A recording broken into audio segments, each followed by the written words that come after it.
बिस्मिल्लाहिर्रहमानिर्रहीम। अस्सलाम वालेकुम स्टूडेंट्स, आज का हमारा जो टॉपिक है वो parallel lines and perpendicular lines. कि अगर हमारे पास कोई पैरेलल लाइन या परपेंडिकुलर लाइन दी गई हो तो उससे हमें इक्वेशन ऑफ स्ट्रेट लाइन की जो स्टैंडर्ड फॉर्म है, स्लोप इंटरसेप्ट फॉर्म है, वो हमने कैसे फाइंड करनी है। तो बेसिकली दो टॉपिक्स हैं, इसमें दो पार्ट्स हैं। एक ये है कि अगर लाइंस पैरेलल हों और दूसरी ये है कि अगर लाइंस परपेंडिकुलर हों। तो two lines with given slopes m1 and m2 are said to be parallel if and only if m1 is equal to m2। अगर तो उन दोनों की स्लोप इक्वल हो तो फिर हम उनको पैरेलल लाइंस कह सकते हैं। या फिर अगर हमें बताया जाए कि ये दोनों लाइंस पैरेलल हैं तो फिर अंडरस्टूड होगा कि इनकी जो स्लोप है वो इक्वल है, यानी इस लाइन की जो स्लोप है वो दूसरी लाइन जो इसके पैरेलल है उसके इक्वल होगी। पैरेलल लाइंस यही होती हैं, ये जो बिल्कुल एक दूसरे के आमने सामने होती हैं, स्ट्रेट लाइंस। अगर ऐसे मैं ड्रॉ करूँ तो ये वाली लाइंस आपस में पैरेलल हैं। या फिर इस तरह लाइंस हैं, ये वाली लाइंस जो हैं ये भी आपस में पैरेलल हैं। जो इसकी स्लोप होगी वही इसकी स्लोप होगी। इसी तरह ये वाली जो लाइंस हैं ये आपस में पैरेलल हैं, ये वाली लाइंस जो हैं ये आपस में पैरेलल हैं। तो इस तरह कोई भी दो लाइंस आपस में पैरेलल हो सकती हैं, तो हॉरिजॉन्टली, वर्टिकली या स्लोप फॉर्म में जैसे मर्ज़ी या पैरेलल हों, इन दोनों की स्लोप सेम होगी। ये जो दोनों हैं इन दोनों की आपस में सेम होगी, इन दोनों की आपस में सेम होगी, इन दोनों की आपस में सेम होगी, और ये जो दोनों हैं इनकी आपस में सेम होगी, क्योंकि ये एक दूसरे के पैरेलल हैं। ऐसा नहीं हो सकता कि इसकी स्लोप इसके इक्वल हो जाए, क्योंकि ये पैरेलल नहीं है, ये वाली लाइन इस लाइन के पैरेलल नहीं है। जो पैरेलल होंगी उनकी स्लोप आपस में जो है वो बिल्कुल इक्वल होगी, एग्जैक्ट होगी। जो लाइन हमें बताई जाएगी उसकी और कहा जाएगा कि ये इस लाइन की पैरेलल है, तो हम दूसरी लाइन जिसके पैरेलल है उससे स्लोप फाइंड कर लेंगे, वही स्लोप उस दूसरी लाइन की होगी। इसके बाद दूसरी बात जो है, two lines with given slopes m1 m2 are said to be perpendicular if and only if m1 is equal to -1/m2।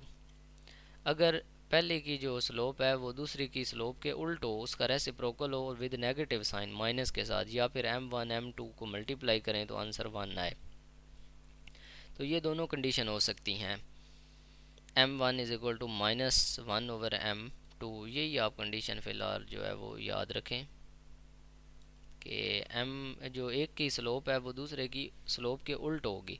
अब परपेंडिकुलर क्या होता है? परपेंडिकुलर लाइन जो होती हैं वो एक दूसरे को क्रॉस कर रही होती हैं। इस तरह एक लाइन ऐसे होती है और दूसरी जो है वो ऐसे होती है। ये दोनों लाइंस आपस में परपेंडिकुलर हैं। या आप इनको ऐसे भी ड्रा कर सकते हैं, एक लाइन इस तरह है और दूसरी लाइन जो है वो इस तरह है। ये दोनों लाइंस आपस में परपेंडिकुलर हैं। तो ऐसे भी हो सकती हैं, एक लाइन ऐसे हो सकती है, दूसरी बिल्कुल ऐसे हो सकती है। एक दूसरे के से 90 के एंगल पर हों, जो एक दूसरे के साथ 90 का एंगल बना रही हों, वो आपस में परपेंडिकुलर लाइंस होती हैं। इस तरह एक ऐसे भी हो सकती है, दूसरी ऐसे हो सकती है, ये परपेंडिकुलर हैं। एक ऐसे हो सकती है, दूसरी ऐसे हो सकती है, ये आपस में परपेंडिकुलर लाइंस हैं।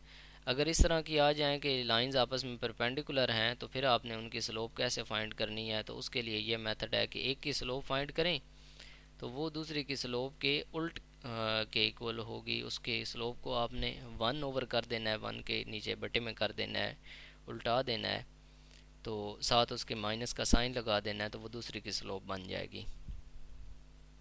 तो इसके डिफरेंट क्वेश्चंस हैं, उनकी ज़रा हम प्रैक्टिस कर लेते हैं। वो कहता है कि given two lines are passing through the point. दो लाइंस एक पॉइंट से पास कर रही हैं, पॉइंट बता दी गया 3 और -2। और if one line is perpendicular to y is equal to 3x+1। अगर एक लाइन जो है वो दूसरी लाइन के परपेंडिकुलर है and other line is parallel to it. एक लाइन जो है वो इस लाइन के परपेंडिकुलर है और दूसरी लाइन जो है वो इस लाइन के पैरेलल है।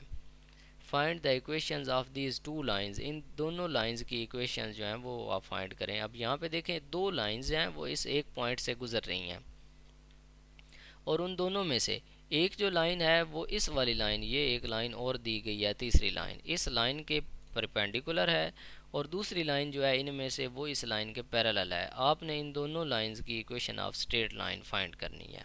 ओके जी, पहले हम पैरेलल को डिस्कस करते हैं। पैरेलल वाली पॉइंट तो जो है वो दोनों के लिए आपने यही यूज़ करना है, क्योंकि दोनों इसी पॉइंट से गुजर रही हैं।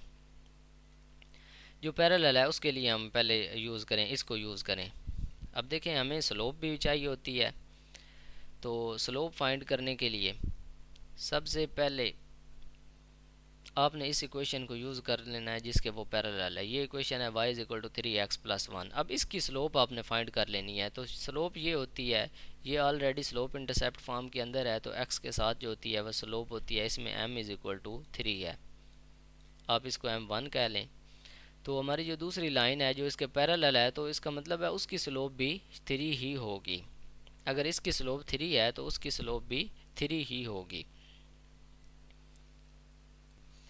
तो उस लाइन की स्लोप ये आ गई 3, और पॉइंट पहले हमारे पास मौजूद है, तो हमने पॉइंट स्लोप फार्मूला पढ़ा हुआ है y minus y1 is equal to m into x minus x1। ये वाला फार्मूला हम यूज़ करेंगे और हमारे पास इक्वेशन ऑफ स्ट्रेट लाइन आ जाएगी। y माइनस y1 जो है वो यहाँ से हमें पता चलेगा ये y1 है, और ये पहला जो है ये x1 है। y1 की वैल्यू -2 है, इधर -2 पुट करेंगे इज इक्वल टू m की वैल्यू 3 आ गई है, 3 is equal to x minus x1 की वैल्यू 3 है, यहाँ पे 3 पुट कर दें। y ये माइनस माइनस प्लस हो जाएगा, y +2 आ जाएगा इज इक्वल टू इस 3 को अंदर मल्टीप्लाई करवाएं, 3x आ जाएगा माइनस 3 3 ज़ार 9। ओके, अब ये प्लस का 2 है, इधर आकर माइनस का हो जाएगा। इस साइड पे हमने y को अकेला करना होता है, y को अकेला करें। ये 3x है पहले से मौजूद है, -9 जो है ये भी पहले से मौजूद है, ये प्लस का 2 था, इधर आकर माइनस का 2 हो गया। अब ये दोनों माइनस के हैं, सॉरी यहाँ पे 2 है, दोनों माइनस के हैं, सिंबल माइनस की रहेगी, 9 और 2 इकट्ठा हो जाएंगे, 11 हो जाएगा। y is equal to 3x minus 11। ये हमारे पास इक्वेशन ऑफ स्ट्रेट लाइन आ जाएगी पैरेलल के केस में। ये वो इक्वेशन है जो इस इक्वेशन के पैरेलल है। पैरेलल का मतलब ये है दोनों की स्लोप सेम है। देखें ना, इसकी स्लोप भी 3 आ रही है और इसकी स्लोप भी 3 आ रही है। अब हम परपेंडिकुलर का केस जो है वो डिस्कस करते हैं। अच्छा जी, y is equal to 3x+3 ये हमें बताई गई है कि इसके परपेंडिकुलर है वो लाइन और पास कर रही है इस पॉइंट से, तो उसकी इक्वेशन ऑफ स्ट्रेट लाइन जो है वो फाइंड करें। तो स्लोप हमने इसकी फाइंड कर लेनी है। इसकी स्लोप हमें पता है 3 आती है, क्योंकि x के साथ जो होती है वो स्लोप होती है। अब ये दोनों लाइनें परपेंडिकुलर हैं। अगर परपेंडिकुलर हैं, इसकी स्लोप 3 है, तो फिर उसकी स्लोप जो है उसको आपने उल्टा देना है, 1/3 कर देना है, और फिर साथ उसके आपने नेगेटिव साइन भी लगाना है, माइनस लगाना है। उसकी स्लोप फिर ये होगी कि एक की स्लोप अगर m1 हो तो दूसरी की स्लोप -1/m1 होती है, इस तरह करके। या दूसरी को m2 लिख लें, m2 लिख लें, क्योंकि वो दूसरी लाइन की स्लोप है। तो जो भी स्लोप होगी, जो भी दी होगी, अगर परपेंडिकुलर होंगे तो आपने उसको उल्टा देना है। अब फॉर एग्जांपल मैं कहता हूँ कि यहाँ पे जो है ना 3 की बजाय 2/3 होता है। फॉर एग्जांपल वो कहता है कि इस लाइन की स्लोप 2/3 है, तो फिर जो इसके परपेंडिकुलर होगी उसकी स्लोप क्या बनेगी? जो इसके परपेंडिकुलर लाइन होगी उसकी स्लोप ये बनेगी, इसको आपने उल्टाना है, नीचे वाला ऊपर, ऊपर वाला नीचे कर देना है, और साथ माइनस साइन लगाना है। तो उस जो परपेंडिकुलर लाइन है उसकी स्लोप -3/2 बन जाएगी। ये इसका मतलब है रेसिप्रोकल का। यहाँ पे 3 थी ना, 3 के नीचे 1 है, जिसके नीचे कुछ भी ना हो उसके नीचे 1 होता है। आपने इसको उल्टाना होता है, नीचे वाला ऊपर कर दिया, ऊपर वाला नीचे कर दिया 3, और साथ नेगेटिव साइन लगा दिया। ये इसकी स्लोप आ गई। अब ये स्लोप आ गई है, ये पॉइंट आ गया है। पॉइंट स्लोप फार्मूला वही जो हमने पीछे हम बार बार पढ़ते आ रहे हैं, y minus y1 is equal to m into x minus x1। ये फार्मूला आपने याद रखना है, इसमें आपकी मिस्टेक्स ना हो, इसको अच्छे तरीके से आप मेमोराइज़ कर लें। और फिर इसमें ये वैल्यूज़ पुट कर दें, x1 की जगह पे 3 पुट कर दें, y1 की जगह पे -2 पुट कर दें, और m की जगह पे -1/3 पुट कर दें। ये -1/3 m की जगह पे पुट किया, साथ x है -3, इस साइड पे y1 की जगह पे -2 है, माइनस माइनस प्लस हो जाएंगे, ये y +2 आ जाएगा। और ये -1/3 जब हम मल्टीप्लाई करवाएंगे अंदर, ये माइनस भी साथ आएगा, -1/3x, और जब इससे माइनस माइनस मल्टीप्लाई होंगे तो ये प्लस हो जाएगा। ये 1/3 जब 3 से मल्टीप्लाई होगा तो 3 3 कैंसिल हो जाएंगे, यहाँ पे 1 बच जाएगा, +1 बच जाएगा। तो इस साइड पे y +2 है, +2 को हमने इस साइड पर लेकर आना है। एक साइड पे हमने y बचाना है, इस साइड पे y बचा लिया, +2 को इधर लेकर आना है। इधर जो पहले चीज़ें हैं, एक है -1/3x, और दूसरी यहाँ से 3 3 कट के 1 बचता है, +1 है, ये इस साइड पे पहले मौजूद हैं। और दो जो है ये +2 जो है इसको हमने y से हटाकर इधर लाए हैं, ये -2 हो गया। अब इनको सॉल्व करें, ये -1/3x आ जाएगा और ये +1 है और -2 है, माइनस का बड़ा है सिंबल माइनस की, 1 बड़ा है, -1 आंसर आ जाएगा। ये इक्वेशन ऑफ स्ट्रेट लाइन बन गई जो इस गिवन इक्वेशन के प्रिपेंडिकुलर थी। तो इंतहाई इजी और सिंपल है। जस्ट यहाँ पे थोड़ी सी जो टेक्निकलिटी है वो ये है कि आपने इस इक्वेशन जो दी होगी इसको यूज़ करके आपने दूसरी इक्वेशन की स्लोप फाइंड करनी है। अगर वो पैरेलल है इसके तो फिर स्लोप इसकी स्लोप के इक्वल होगी, अगर वो इसके प्रिपेंडिकुलर है तो इसकी स्लोप के रेसिप्रोकल के नेगेटिव के इक्वल होगी। बस ये दो चीज़ें आपने याद रखनी है। ओके जी, सेल्फ असेसमेंट में इस टाइप के कुछ क्वेश्चंस हैं जो हमने पिछले लेक्चर में स्किप किए थे। पहला क्वेश्चन जो है, ए पार्ट ये है कि एक लाइन है पास कर रही है इस पॉइंट से और पैरेलल है इस लाइन के पैरेलल है। तो सिंपली इस लाइन की स्लोप फाइंड करें। इस लाइन की स्लोप 4 आएगी, m=4 आएगी। m1 लिख लें, m1=4 है। अब लाइंस पैरेलल हैं, आप लिखें so the lines are parallel then m2 is also equal to 4। अगर इस लाइन की स्लोप 4 है तो इस लाइन की भी स्लोप 4 आएगी जो हमने फाइंड करनी है। तो उसकी स्लोप हमने पता चला ली 4 होगी और पॉइंट ये दिया गया है। पॉइंट स्लोप फार्मूला आप पढ़ते आ रहे हैं, आपको याद हो चुका होगा, y-y1 = m x-x1। ये वाला फार्मूला यूज़ करके आप इसकी पॉइंट स्लोप फॉर्म फाइंड कर सकते हैं। ओके जी, नेक्स्ट क्वेश्चन एक और है यहाँ पे, ये वाला। ये एक पॉइंट से पास कर रही है स्ट्रेट लाइन और इस लाइन के परपेंडिकुलर है, इस लाइन के। अब आपने स्लोप फाइंड करनी है पहले इसकी। तो इसकी स्लोप आप कैसे फाइंड करेंगे? आप देखें ये स्लोप इंटरसेप्ट फॉर्म के अंदर है ही नहीं, जनरल फॉर्म के अंदर है ही नहीं, तो आप इसको रीअरेंज करें, जनरल फॉर्म में लेकर जाएं। जनरल फॉर्म क्या होती है कि आपके पास जो y है उसके साथ कुछ भी नहीं आना चाहिए। तो यहाँ पे 2 से आप डिवाइड कर दें पूरी इक्वेशन को, ये ऊपर x है, इधर भी 2 से डिवाइड कर दें, ये 2 से कैंसिल हो जाएगा। y=, x के साथ कुछ भी नहीं है तो इसका मतलब x के साथ 1 है, 1/2, नीचे 2 है और साथ x है, +1/2। ये आपके पास स्लोप इंटरसेप्ट फॉर्म बन गई है। अब यहाँ पे आप चेक करें तो इसकी स्लोप कितनी आ रही है, x के साथ 1/2 है, इसकी स्लोप जो है वो 1/2 है। तो हमने जो लाइन फाइंड करनी है वो इसके प्रिपेंडिकुलर है। तो इसका मतलब है जो हमने लाइन फाइंड करनी है, ये फॉर एग्जांपल इसको m1 हम कह देते हैं। m1 अगर 1/2 है, यानी ये जो पहली लाइन है इसकी स्लोप 1/2 है। फॉर एग्जांपल हमने जो लाइन फाइंड करनी है वो m2 है, दूसरी लाइन। तो हमारी लाइन के ये लाइन प्रिपेंडिकुलर है। प्रिपेंडिकुलर का मतलब ये है कि इनकी स्लोप आपस में उल्ट होंगी, ये 2/1 होगा, ये 1/2 इसकी स्लोप है ना, तो हमने जो फाइंड करनी है उसकी स्लोप 2/1 होगी और फिर साथ नेगेटिव साइन भी होगा। अब नीचे 1 हो तो उसको हम लिखते नहीं हैं क्योंकि डिवाइड करने से आंसर पर कोई फ़र्क नहीं पड़ता, वो 2 ही रहता है। तो m2 = 2। तो हमने जो लाइन फाइंड करनी है उसकी स्लोप -2 है, तो -2 को यूज़ करें और इस पॉइंट को यूज़ करें, पॉइंट स्लोप फार्मूले के अंदर पुट करें, आपका आंसर आ जाएगा, आपकी इक्वेशन ऑफ स्ट्रेट लाइन आ जाएगी। ये याद रखना है कि आपने इक्वेशन जो फाइंड करनी है उसकी स्लोप आपने यूज़ करनी है। अब यहाँ पे उसकी स्लोप नहीं दी गई तो उसकी स्लोप आप इसको यूज़ करके निकालेंगे। हमने इसको यूज़ किया, हमारी लाइन जो है वो इसकी परपेंडिकुलर है, तो इसकी स्लोप को हमने उल्टाया, साथ नेगेटिव साइन लगाया, तो जो स्लोप आई वो हमारी इक्वेशन की स्लोप बन गई। इसी तरह ये एक इक्वेशन दी गई है, एक लाइन है जो इस पॉइंट से पास कर रही है और ये पैरेलल है इस लाइन के पैरेलल है।